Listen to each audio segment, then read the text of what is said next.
Hello mga ka-platters, madali ang luto muna tayo ngayon. Ganyan ang gawing hiwa sa repolyo at saka i-blanch ito. Naglagay nga rin ako ng 1 pirasong onion at hiniwa ito sa maliliit. Meron din tayong 2 pirasong itlog at saka crispy fry. At ihalo na din ito sa mixture. Haluin itong mabuti. At pagdating sa breading mix, maaasahan talaga ang Ajinomoto crispy fry. At ayan, ready na ang ating mixture. Magprito na tayo. At ayan, ready na ang ating kawali at inumpisahan ko na rin magprito.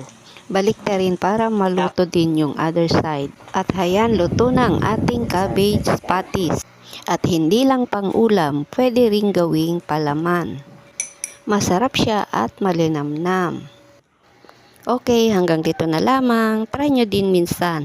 Ang kagandahan ng crispy fry, kompleto na yan.